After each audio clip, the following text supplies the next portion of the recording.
வணக்கம். Name change நம்ம அண்டை மாநிலமான நம்மளுடைய சகோதர மாநிலமான கேரளாவில் வந்து பார்த்தீங்கன்னா, கேரளம் அப்படின்னு வந்து பேர் மாத்திருக்காங்க. உதாரணத்துக்கு நம்ம ஊர்லயே நெறைய ஊர்லாம் வந்து பார்த்தீங்கன்னா, நம்ம ஆங்கிலேயர்கள் வந்தோனே, நம்ம கேட்டுருந்த வழக்கத்த தாண்டி வந்து அவங்களோட வாயில நுழைஞ்சது, புரிஞ்சத வச்சு அந்த ஊரோட பேர மாத்தி விட்டு போயிர்றாங்க. அது காலங்காலமா வந்து பார்த்தீங்கன்னா, நம்மளோட வழக்கத்துல இருந்ததுலருந்து, நம்மளோட கல்ச்சர், நம்மளோட மொழி சார்ந்து இல்லாம வந்து, இன்னொருத்தரோட பார்வையிலருந்து இருக்கு அப்படிங்கிறத ரொம்ப நாளா வந்து பார்த்தீங்கன்னா, ஒவ்வொரு ஸ்டேட்டும் உணர்ந்து வந்து பேர் மாத்திட்டே இருந்தாங்க. இந்த சசி தரூர் இருக்கார்ல, அவர் ஒரு குறும்புக்காரர். அவரோட ட்வீட்ல என்ன சொல்லியிருக்காரு அப்படின்னு பாருங்களேன். இவ்வளவு நாள் வந்து கேரளைட்டு, கேரளன் அப்படின்னு சொல்லிட்டு இருந்தீங்க. இனிமேல் கேரளம் அப்படின்னு பெயர் மாத்ததுனால கேரளமைட் அப்படின்னு கூடுவீங்களா, இல்ல கேரளமியன் அப்படின்னு கூடுவீங்களான்னு அந்த ஊருக்காரே நக்கல் அடிச்சிருக்காரு. இப்ப நம்ம தமிழ்நாடுலாம் ரொம்ப நாளா தமிழ்நாடு, நம்ம தமிழ்நாடு அப்படின்னு தான் சொல்றோம். கர்நாடகாவும் அந்த ஒரு வகையில வந்துரும்னு நினைச்சுக்கோங்களேன். இப்ப ஆந்திர பிரதேஷ் அதெல்லாம் வந்து அப்படி சொல்ல முடியாது.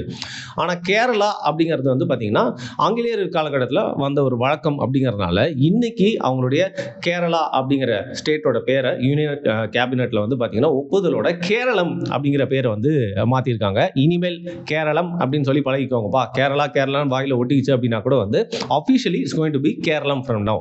பட் அதுக்கு பின்னாடி இருக்கிற நிறைய விஷயங்கள் தகவல்லாம் நம்ம வந்து பார்க்கணும். 1956ல இருந்து தான் கேரளா அப்படிங்கிற ஒரு ஸ்டேட்டே உருவாச்சு அப்படின்னு சொன்னா கூட, ஒரு ஸ்டேட்டா உருவானாலும் அதற்கு பின்னால நிறைய விஷயங்கள் வந்து இருந்திருக்கு. குறிப்பா வந்து கேரளா அதோட நேம் மீனிங் என்ன? கேரா அப்படின்னா வந்து கோகனட்டு, லம் அப்படின்னா லேண்டுன்னு வச்சுக்கலாம். ஸோ தேங்காய்களின் நாடு அப்படின்னு சொன்னாலும் ஒரு பக்கம் அப்படி சொல்றது வந்து நிறைய பேர் வந்து நியாயப்படுத்துறாங்க. இன்னொரு பக்கம் வந்து பார்த்தீங்கன்னா, அது ஏற்கனவே சேரளமா இருந்து கேரளமா மாறின இடம். ஏன் சேரளம்? அது எல்லாருக்குமே தெரிஞ்ச இடம். சேரர்கள் அந்த பகுதியை வந்து ஆண்டாங்க அப்படிங்கிறதுனால அது ஒரு சேர நாடு அப்படிங்கிறதுனால கொஞ்சம் கொஞ்சமா வந்து பார்த்தீங்கன்னா, சேரா அப்படிங்கிறது கேராவா மாறி வந்து கேரளமா மாறிடுச்சு அப்படின்னு சொல்றாங்க. ஸோ இதற்கும் என்ன காரணம்? இப்போ 3ஆம் நூற்றாண்டிலே வந்து பார்த்தீங்கன்னா, அந்த மௌரியாஸ் அவங்கலாம் வந்து இந்த பகுதியை வந்து குறிப்பிடுறப்போ வந்து பார்த்தீங்கன்னா, கேரள புத்திரர்கள் இல்ல சேரள புத்திரர்கள் அப்படின்னு சொல்லிட்டு பல இன்ஸ்கிரிப்ஷன்ஸ்ல வந்து சொல்லியிருக்காங்க. ஸோ என்னைக்குமே அதை வந்து பார்த்தீங்கன்னா, அந்த ஒரு பேர்ல வந்து கூப்பிட்டு இருந்தாலும், நம்ம தமிழ்நாட்டில் நம்ம தமிழ் ஆக்சுவலாக கடைசியாக வந்து பிரிந்து சென்ற ஸ்டேட் மட்டும் இல்லாமல் வந்து பார்த்தீங்கன்னா, கடைசியாக வந்து டைல்யூட் ஆன ஒரு லாங்குவேஜும் இல்லை உருவான லாங்குவேஜ் அப்படின்னு சொல்றது வந்து மலையாளம் தான். ஸோ நம்ம தமிழ்நாட்டில் பல இடங்களில் பல ஊர்களில் வந்து பார்த்தீங்கன்னா, ஒவ்வொரு வழக்கில் வந்து பேசிட்டு இருப்பாங்க. இன்றைக்கி நம்ம கன்னியாகுமரி தாண்டி போயிட்டா வந்து பார்த்தீங்கன்னா, நார்கோயிலில் ஒரு மாதிரியும் மாத்தாண்டத்தில் ஒரு மாதிரியும் அப்படியே மேலே வந்தீங்கன்னா திருநெல்வேலி தூத்துக்குடியில் ஒவ்வொரு ஸ்லாங் வந்து மாறிட்டே இருக்கும் இல்லையா? அப்படி ஒரு விதமான ஸ்லாங் தான் வந்து கேரளாவில் அதிகமாக வந்து பேசியிருந்தாங்க. ஏன் கேரளாலே வந்து பார்த்தீங்கன்னா, நார்தன் கேரளாவில் வேறு மாதிரி தமிழும், சதர்ன் கேரளாவில் வேறு மாதிரி தமிழ் டயலெக்ட் தான் இருந்துச்சு. கொஞ்சம் கொஞ்சமாக அப்படி மாற தான் வந்து பார்த்தீங்கன்னா, அதாவது ஒரு பேர் மாற்றத்துக்கு பின்னாடி இருக்கிற அந்த மொழி வழக்காக இருக்கட்டும், அதில் வந்து இன்ஃப்ளூயன்சஸ்லாம் எந்த அளவுக்கு வந்து ஒரு ஸ்டேட் அப்படிங்கிறதே உருவாக்கியிருக்கு அப்படிங்கிற முக்கியத்துவத்தை சொல்லணுன்றதுனால தான் இந்த காணொலியில் நிறைய விஷயங்கள் எடுத்துகிட்டு வரேன். சங்கம் லிட்ரேச்சர்லாம் வந்து ஃபுல்லாக பார்த்தீங்கன்னா சேர நாடு அப்படின்னு சொல்கிறாங்க. சேரம்னா வந்து சேரர்கள் ஆடுறது மட்டும் இல்லாமல், ஏன் அப்படின்னா சேரல் அப்படிங்கிற ஒரு வார்த்தையின் மீனிங்னாலேயும் வந்து பார்த்தீங்கன்னா அப்படி சொன்னது மட்டும் இல்லாமல் ஒவ்வொரு மீனிங்கும் வந்து ஆளுக்கு வந்து சொல்லிட்டே இருந்தாலும் அந்த காலகட்டத்தில் வந்து அது சேர நாடு அப்படிங்கிறது தான் பின்னாடி வந்து கேரளாவாக வந்து மறுவிருச்சு. அப்படி தமிழ்ல இருந்து கொஞ்சம் கொஞ்சமாக அந்த வழக்கில் இருந்து கொஞ்சம் கொஞ்சமாக மாறி வந்து பார்த்தீங்கன்னா எப்படி சான்ஸ்கிரிட்டைஸ் ஆயிடுச்சு அப்படிங்கிறது தான் வந்து நம்ம இந்த நேரத்தில் வந்து பார்க்கணும். ஹெவியாக அதாவது கொடுந்தமிழ் சூய தமிழ் தான் வந்து பேசிட்டு இருந்த அந்த கேரளா பகுதியில் இருக்கவங்க கிட்ட கொஞ்சம் கொஞ்சமாக அந்த சான்ஸ்கிரிட் இன்ஃப்ளூயன்ஸ் வந்து அந்த ஒரு மொழியில் வந்ததுலேருந்து தான் வந்து பார்த்தீங்கன்னா நிறைய விஷயங்கள் வந்து மாறுபடுது. உதாரணத்துக்கு இப்போ நம்ம மலையாளத்தை எடுத்துட்டீங்க அப்படின்னா அதோட கிராமர் எல்லாமே ஆல்மோஸ்ட் நம்ம தமிழ் மாதிரி தான் இருக்கும். பட் வொக்காபுலரி பேசக்கூடிய விஷயங்கள் அந்த நடை இருக்கு இல்லையா, அது எல்லாத்தையும் வந்து பார்த்தீங்கன்னா வந்து சான்ஸ்கிரிட் இன்ஃப்ளூயன்ஸ் நிறையா இருக்கும். நம்ம டே டு டே லைஃப்பில் யூஸ் பண்ணுற வார்த்தைகள்லாம் பெருசாக வந்து தமிழில் இருக்கும். பட் ஃபார்மலாக சில விஷயங்கள்லாம் வந்து கட்டமைச்சு சொல்ல வேண்டியது அப்படிங்கிறது எல்லாமே வந்து பார்த்தீங்கன்னா சான்ஸ்கிரிட் இன்ஃப்ளூயன்ஸாக வந்து மாறிடும். அப்படி தான் வந்து சான்ஸ்கிரிட் ஏற்கனவே தமிழ் மேலே வந்து தூவப்பட்டு ஒரு மலையாளம்ன்ற மொழி வந்து உருவாச்சுன்னு சொல்லலாம். குறிப்பாக இந்த மொழியில் ஒரு பெரிய இன்ஃப்ளூயன்ஸ் ஏற்பட்டது காரணம் வந்து பார்த்தீங்கன்னா நம்பூதிரிகள். இந்த நம்பூதிரிகள் அப்படிங்கிறவங்க வந்து கேரளாலே இருந்தவங்கள வெவ்வேறு பதிகள்ல இருந்து வந்து இங்கே செட்டில் ஆகிறப்போ அவங்க என்ன பண்ணுறாங்க, அந்த காலகட்டத்தில் யார் ரொம்ப வந்து ஸ்ட்ராங்காக இருப்பா, மன்னர்கள் தான் வந்து ஸ்ட்ராங்காக இருப்பாங்க. ஸோ அந்த மன்னர்களே வந்து இன்னொரு புனித இடமா பார்க்கறது அப்படிங்கிறது வந்து பார்த்தீங்கன்னா கோவில்கள். அந்த கோவில்களில் வழிபாடு மட்டும் இல்லாமல் அந்த வழிபாட்டின் மூலிமா நடக்கூடிய திருவிழாக்கள், அதற்கப்புறம் இந்த மாதிரி முக்கியமாக ஆஸ்பீஷியஸாக பார்க்கப்பட்ட விஷயங்கள் எல்லாத்தையுமே வந்து பார்த்தீங்கன்னா இந்த நம்பூதிரிகள் கொஞ்சம் கொஞ்சமாக போயிட்டு இன்ஃப்ளூயன்ஸ் பண்ணி அந்த மன்னர்களோட பவரை வச்சு அவங்களோட மொழியை கொஞ்சம் கொஞ்சமாக அந்த மாதிரி ரிச்சுவல்ஸ்லாம் திணிக்கிறாங்க.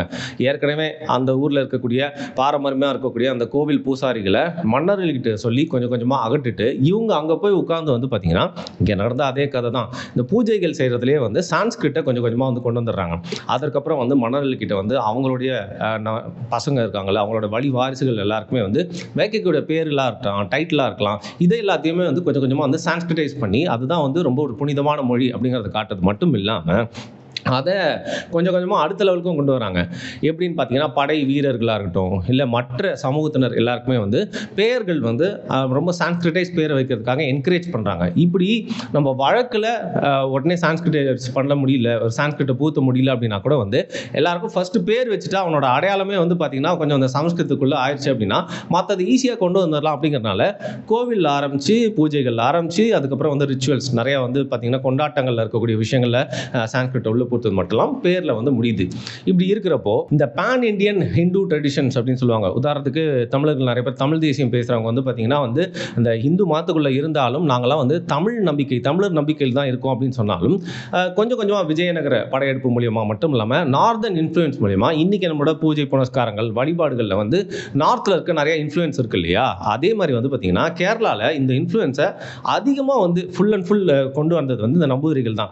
எப்படின்னா இப்போ நம்ம ஊரில் வந்து ஏற்கனவே வந்து தமிழ் முறைப்படி வந்து பார்த்தீங்கன்னா ஒரு சாமி கும்பிட்றது, பூஜிக்கிறது எல்லாரும் இருந்தாலும் ஒரு சின்ன டச் ஆஃப் சான்ஸ்கிரிட்டைசேஷன் இல்லை ஒரு நார்தன் இன்ஃப்ளூயன்ஸ் இருந்தாலும் கேரளாவில் என்ன பண்ணிட்டாங்க அப்படின்னு வந்து பார்த்தீங்கன்னா முழுக்க முழுக்க அதை அகற்றிட்டு அநியாயத்துக்கு அந்த நார்த் இந்தியன் இன்ஃப்ளூயன்ஸ், நார்த் இந்தியாவிலேருந்து நம்பூதிரிகள் கொண்டு வந்த இன்ஃப்ளூயன்ஸ் வந்து உள்ளே புகுத்துறாங்க. அப்படி ஹெவியாக வந்து இன்ஃப்ளூயன்ஸ் வந்துட்டே இருக்கும்போது ஏற்கனவே இருந்த அந்த கல்ச்சர் அப்படிங்கிறதுனால ஸ்டாண்ட் பண்ண முடியாமல் போயிடுச்சு.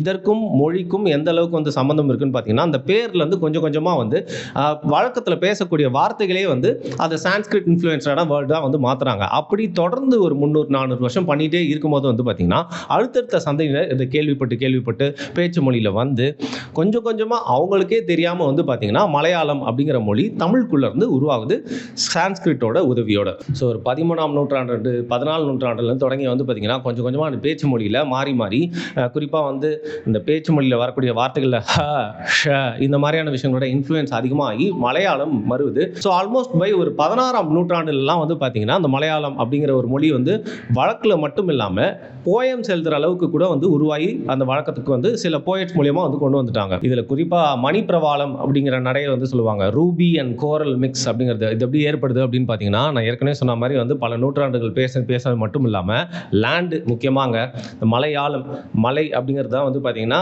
இப்போ இருக்கிற தமிழ்நாட்டம் அவங்க ஊரையும் பிரிக்குது. அப்படிங்கிறதுனால இது எந்த அளவுக்கு வந்து ஒரு கான்குவெஸ்ட்டுக்கு ரொம்ப கஷ்டமான இடம். அதாவது வந்து போயிட்டு ஒரு நாட்டை பிடிக்கணும் அப்படிங்கிறதுக்கு ஒரு மலையை தாண்டி போகிறது எப்படி ஒரு சாதாரண ஒரு படையெடுப்புக்கு ரொம்ப கஷ்டமான ஒரு விஷயமா மாற்றுமோ அதே மாதிரி கொஞ்சம் கொஞ்சமாக வந்து அங்கே இருக்கக்கூடிய மக்களுக்கும் நம்மளுக்கும் வந்து பார்த்திங்கன்னா அந்த மலை வந்து ஒரு பெரிய சுவர் மாதிரி எழும்பி அதுவே வந்து ஒரு கல்ச்சுரல் டிவைட். எந்த அளவுக்கு நம்பூதிரிகள் இதை பண்ணாங்களோ அதே அளவுக்கு வந்து பார்த்திங்கன்னா நேச்சுரலாக அந்த மலையும் வந்து நம்மளுக்கும் அவங்களுக்கும் அந்த போக்குவரத்து பேச்சு எல்லாத்தையும் முடிஞ்ச அளவுக்கு கொஞ்சம் குறைச்சிருச்சு. இதுவும் வந்து பார்த்திங்கன்னா ஆராய்ச்சியின் மூலியமாக வந்து ஒரு பெரிய ஃபேக்டராக வந்து மலையாளம் அப்படிங்கிற லாங்குவேஜ் ரொம்ப சீக்கிரமாகவே வரதுக்கான வாய்ப்பாக மாறிடுச்சுன்னு சொல்கிறாங்க. இதில் நம்பூதிரிகள் மட்டும்தான் வந்து கான்ட்ரிபியூட் பண்ணியிருக்காங்க அப்படின்றது வந்து சரி நாட்டுக்குள்ளேருந்தே யாரோ கொஞ்சம் கொஞ்சமாக வந்துட்டு இதை வந்து இன்ஃப்ளூயன்ஸ் பண்ணிட்டாங்க அப்படின்னு சொல்லலாம். பட் சத்தியமாக வந்து வெஸ்டர்ன் கோஸ்ட்டில் ட்ரேட் அப்படிங்கிறது வந்து பார்த்திங்கன்னா நம்ம ஈஸ்டர்ன் கோஸ்ட்டில் அதிகமாக வந்து பண்ணுவோம். ஏன் ரோமானியர்கள் நம்மள தமிழ்நாட்டுக்குள்ளே வந்து ட்ரேட்லாம் பண்ணியிருந்தாலும் வந்து பார்த்திங்கன்னா அதிகமாக வந்து போர்ச்சுகீஸு, அரேப்ஸு, ரோமன்ஸ் இவங்க எல்லாருமே வந்து வெஸ்டர்ன் கோஸ்ட்டில் அதாவது கேரளாவுக்கு நிறைய இந்த வியாபாரங்கள் மூலிமா வந்ததுனால இப்போ இருக்க மலையாளத்தில் இருக்க பல வார்த்தைகள் குறிப்பாக அந்த கடலோரத்தில் இருக்கக்கூடிய மாகாணங்களில் இந்த ட்ரேட் மூலியமாக அரேப்ஸு, போர்ச்சுகீஸு அதுக்கப்புறம் வந்து ரோமன்ஸ் கிட்ட இருந்து கடன் வாங்கின வார்த்தைகள் எல்லாமே மலையாளத்துக்குள்ள வந்து சேர்க்கப்பட்டிருக்கு அப்படின்னு சொல்கிறாங்க. இப்படி பல காரணங்கள் அந்த மலையாளம் அப்படிங்கிற லாங்குவேஜ் வந்து உருவாக்குது. ஸோ போக போக வந்து பார்த்தீங்கன்னா வந்து அந்த கேரளா அப்படிங்கிறத வந்து இன்னைக்கு மாற்றி கேரளம் அப்படிங்கிறத மாற்றணும்னு நினச்சிருக்காங்க. அப்படிங்கிறது நல்ல விஷயம் தான். இது என்ன கொடுமைன்னு பார்த்தா வந்து நம்ம கிளாஸ்ல ஒருத்தருக்கு சுச்சு வந்துச்சுன்னா வந்து இன்னொருத்தரும் பர்மிஷன் கேட்பான். அப்ப டீச்சர் ரெண்டாவது கேட்கறத போகக்கூடாதுன்னு சொல்றாங்களே அதே மாதிரி தான் வந்து பாத்தீங்கன்னா வெஸ்ட் பெங்கால். ஆனா இவங்க பாவம் ரொம்ப நாளா வந்து நேம் சேஞ்ச் பண்றதுக்காக கேட்டுட்டு இருக்காங்க. உதாரணத்துக்கு அவங்க 2 ப்ரொபோசல்ஸ் வச்சிருக்காங்க. ஒன்னு பாங்கோ இல்ல பங்களா அப்படிங்கிற மாதிரி எங்களோட ஸ்டேட்டோட பேரை மாத்தணும் அப்படின்னு. ஆனா பங்களாதேஷ் மாதிரியே வந்து சவுண்ட் ஆகும். பங்களாதேஷ்க்கு பக்கத்திலே பாங்களா பாங்கோன்னு இருந்தா அது வந்து நிறைய குழப்பங்களை உருவாக்கும். அப்படிங்கறதுனாலே அந்த காரணத்தை சொல்லி வந்து பாத்தீங்கன்னா மத்திய அரசாங்கம் இந்த பிளியை ரொம்ப நாளா ரிஜெக்ட் பண்ணிட்டு இருக்காங்க. பாவம் பங்களாதேஷ், பாவம் வெஸ்ட் பெங்கால், பாவம் தீதி. ஏன்னா இது ஜோதி பாசு காலத்துல இருந்தே கேட்கப்படுற ஒரு கோரிக்கையா இருக்கு. இப்படி வந்து பல ஸ்டேட்டுகள் அவங்களோட ஹிந்தி இன்ஃப்ளூயன்ஸை வந்து கொஞ்சம் கொஞ்சமாக குறைச்சிட்டு அந்த ஸ்டேட்டுக்கு உண்டான ஒரு அடையாளத்தோட வந்து பேரை மாற்றுறாங்க. அப்படின்னா வந்து பார்த்தீங்கன்னா நம்மள மாதிரியான ஒரு யூனியன் கவர்மெண்ட் அப்படிங்கிறத அடிக்கடி வந்து நினைவூட்டும் விதமாக இருக்கும். ஸோ இந்த கேரளா நபா பெரிய வித்தியாசம் அப்படின்னு நீங்கள் யோசிச்சிங்கன்னா இதற்கு முன்னாடி இவ்வளோ விஷயங்கள் இருக்குது அப்படிங்கிற சொல்கிறதுக்காக தான் இந்த காணொளி. மிக்க நன்றி.